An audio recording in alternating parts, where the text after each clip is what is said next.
Good morning, folks. So, what am I doing today?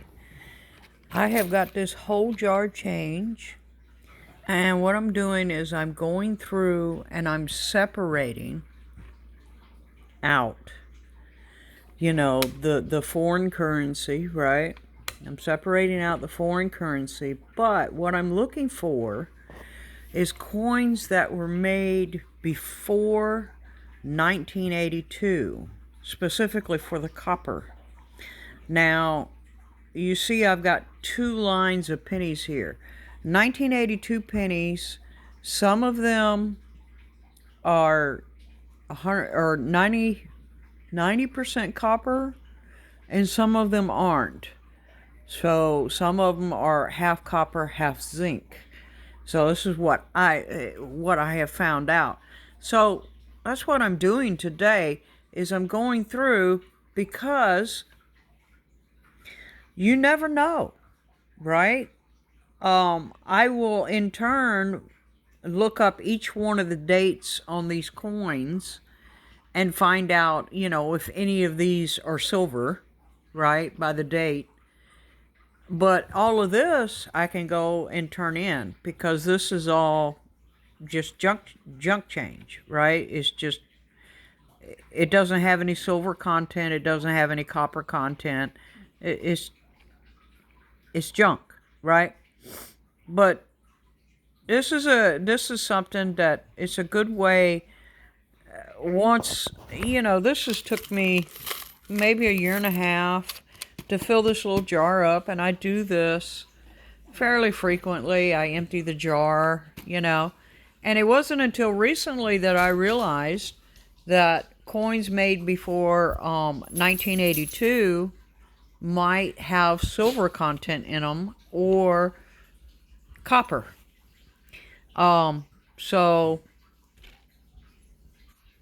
I'm telling you a mistake I made, and yeah, this is worth your time to do this.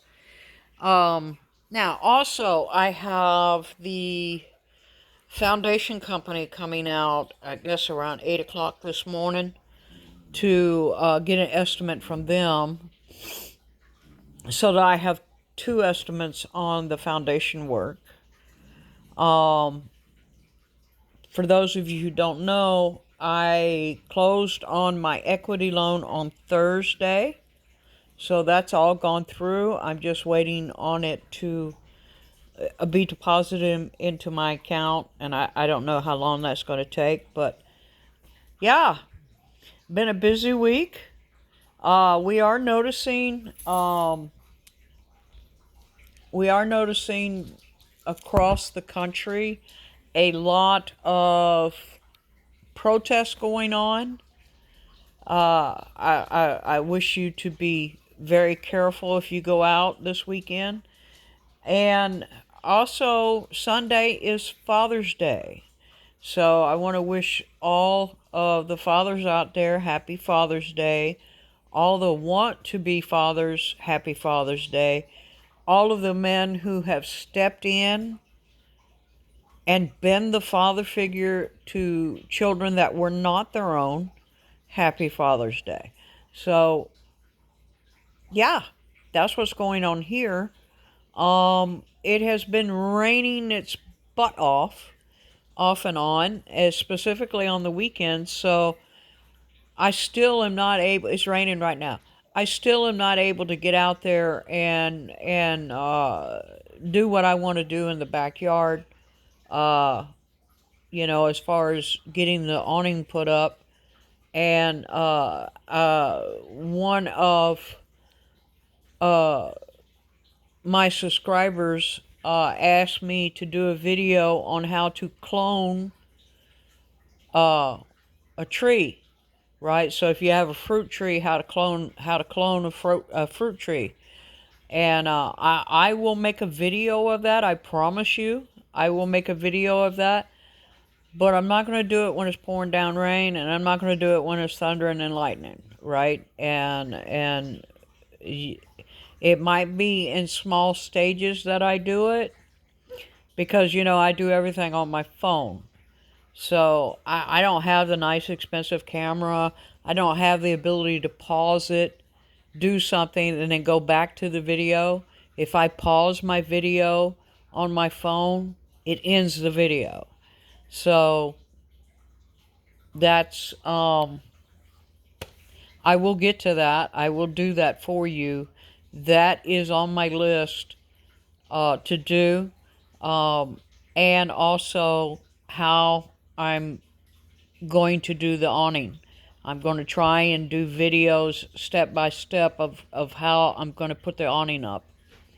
But I thought this might be good information for you to have. Of course, for any of your coins, you want to go and look up that specific coin, like if it's a quarter. You want to look at the quarter, you want to go look it up and see, okay, what years were silver and what years were, worthless. So what I'm doing is, I know the pennies, anything 1982 or older, are copper. So in 1982, they changed it from copper to copper and zinc. And then in 1983, they went to all zinc. So, yes, I know your pennies look like they're copper, but they're not. Okay? So you want to go through your change jar and you want to separate those out. Okay? And then the 1982 pennies, you need to separate those out from your other pennies because those go by the mint mark and of whether or not it was copper and zinc or all zinc. So that was the transition year from copper pennies to copper, zinc, and zinc. So yeah, I hope that helps you out a little bit. Gives you an idea that you might have some silver in your pocket and you didn't even know it, right? But like I said, I'm going 1982 or older. I'm separating those out, and then I'll look for each coin what year was silver. And I believe it was 1964 or older were silver, and then it changed, right? But I could be wrong, so I don't want to give you false information. I'm just doing it right now because I want to empty out my change jar basically because it's full. It's so full I can't put any more in it. So at this point, I'm going to change it out, and I'll take all this down to the change machine and dump it in and get my change, and we'll see. We'll it normally when I do that I get about $60-$70. So just a thought for you to have. It's an idea, easy way.